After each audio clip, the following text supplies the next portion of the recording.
Assalamualaikum subscriber dimanapun kalian berada, bertemu lagi dengan Dema Fem di sini. Gimana kabar teman-teman semua yang lagi nonton video ini? Semoga kabar teman-teman semuanya dalam keadaan sehat walafiat serta diberikan kemudahan dan kelancaran dalam segala kehidupan teman-teman semuanya. Amin ya robbal alamin. Seperti biasa teman-teman, sebelum lanjut nonton video ini, boleh teman-teman yang ingin bantu support channel Dema Fem ini agar tembus 10.000 subscriber dan seterusnya, silahkan teman-teman semuanya subscribe di bawah. Jangan lupa juga kasih like-nya, share juga ke teman-teman kalian, dan setelah subscribe jangan lupa aktifkan lonceng notifikasinya agar teman-teman semua tidak ketinggalan video-video terupdate dari Dema Fem selanjutnya. Good job.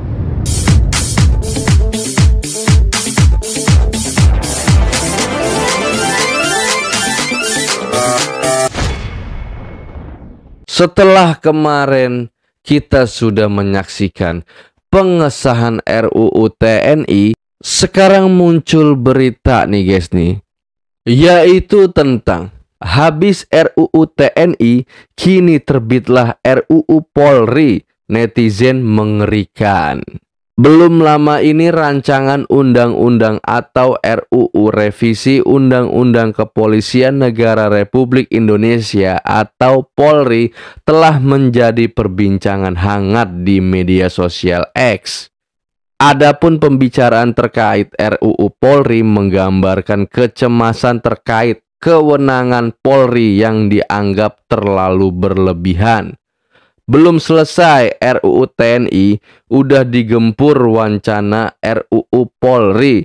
Abis dapet draftnya dan baca, ngeri juga isinya. Cuit akun terkenal @barengwarga di platform X, Sabtu tanggal 22 Maret tahun 2025. Nah, jadi seperti itu beritanya guys, yang baru saja gue bacakan buat kalian semuanya.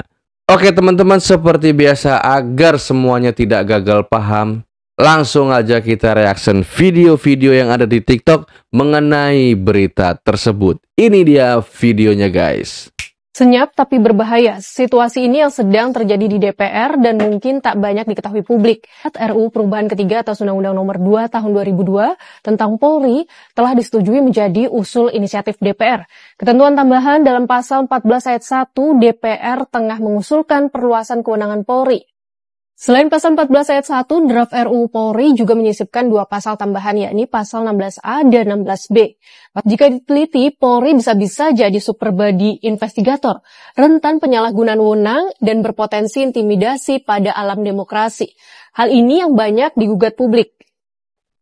Pengamat kepolisian dari Institute for Security and Strategic Studies atau ISES, Bambang Rukminto menyebut, kewenangan yang besar tentu berisiko penyalahgunaan kewenangan.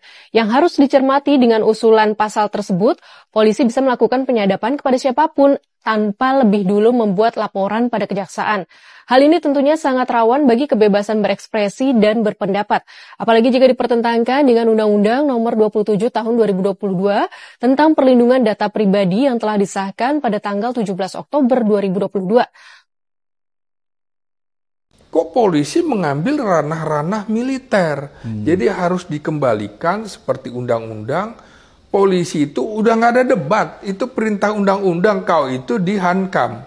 Nah, kemudian dalam sejarahnya kita pernah menempatkan polisi di bawah Kejaksaan Agung, polisi di bawah hukum. Nah, itu masih masuk akal gitu loh. Tapi ini kan dia operasional di bawah presiden, secara administrasi keuangan berdiri sendiri. Berarti cuma ada di Indonesia nih model begini.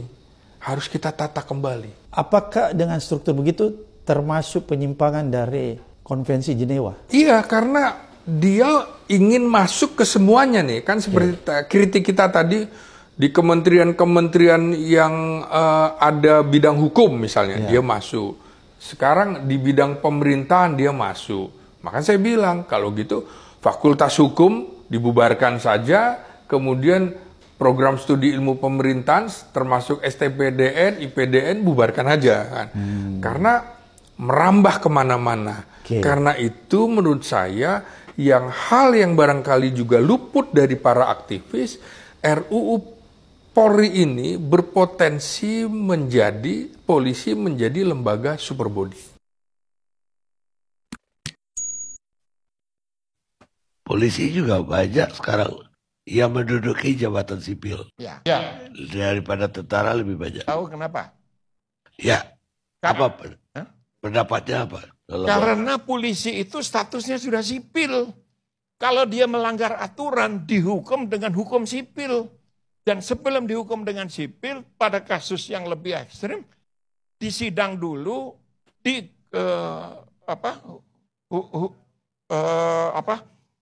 kode etik.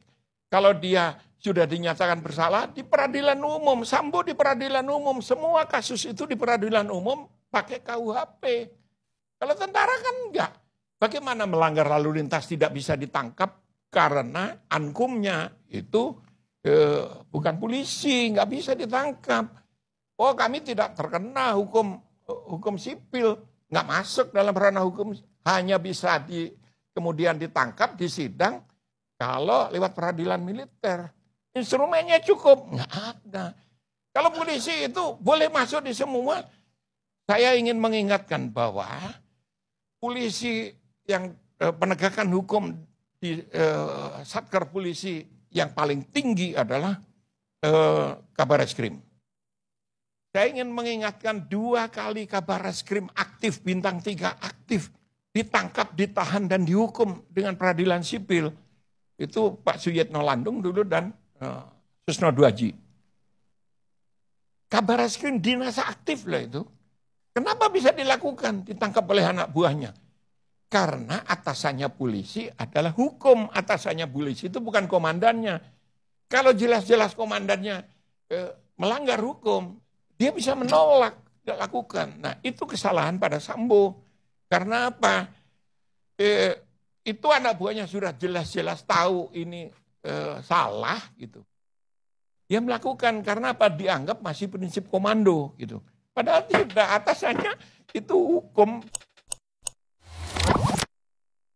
Kenapa orang-orang pada marah sama RUU TNI? Karena sedang ada RUU Polri. Benernya yang mau ada revisi undang-undang itu bukan cuma di TNI, tapi di Polri juga lagi ada. Pertanyaan besar ya, kenapa orang-orang malah pada fokusnya ke RUU TNI, bukan ke RUU Polri? Padahal lebih berbahaya RUU Polri kalau sampai beneran disahkan. Kalian bisa cari di Google atau nonton di YouTube betapa bahayanya RUU Polri kalau sampai beneran terjadi. Balik lagi ke pertanyaan kenapa orang-orang malah pada protesnya soal RUU TNI. Jawabannya, biar RUU Polri ini bisa luput dari perhatian publik. Makanya kemarin ada pihak-pihak yang menebarkan ketakutan dengan cara ngebuat narasi kalau TNI nantinya bakal nguasain kementerian, lembaga, sampai masyarakat. Biar publik itu pada fokusnya ke RUU TNI aja. Nah, RUU Polri-nya luput dari perhatian, tahu-tahu nanti disahkan. Padahal justru RUU Polri ini lebih berbahaya buat kementerian, lembaga, dan masyarakat. Apalagi yang kita tahu di badan kepolisian itu udah terlalu banyak oknumnya. Dan tingkat kepercayaan masyarakat terhadap polisi juga udah rendah karena oknum mereka sendiri. Sannya buat orang yang suka main-main jadi pahlawan di sosial media, nggak usah mengatasnamakan warga sipil. Kita di sini juga warga sipil, gue juga warga sipil, cuma bedanya gue waras dan gak suka bikin keributan. Kalau warga sipil harusnya lihatnya adil, RUU TNI dikawal, harus berani juga kawal RUU Polri. Jangan cuma ke satu sisi doang, takutnya kan Anda jadi dead cat body buat ngalihin isu di sosial media. Kita lihat berita, ada revisi undang-undang TNI yang perwiranya bisa masuk lembaga sama kementerian. Ya tinggal dilihat aja fieldnya itu ada urusan soal militernya apa enggak. Bukan yang tiba-tiba anggota TNI itu bisa masuk Komdiji atau Kementerian Sosial, kan gak gitu konsepnya. Jadi buat SJW yang suka bawa-bawa nama warga sipil, nggak usah nyiram bensin terus bikin ribut, nggak asik men lo begitu sumpah. Nah sekarang kalian simpulin sendiri aja lah.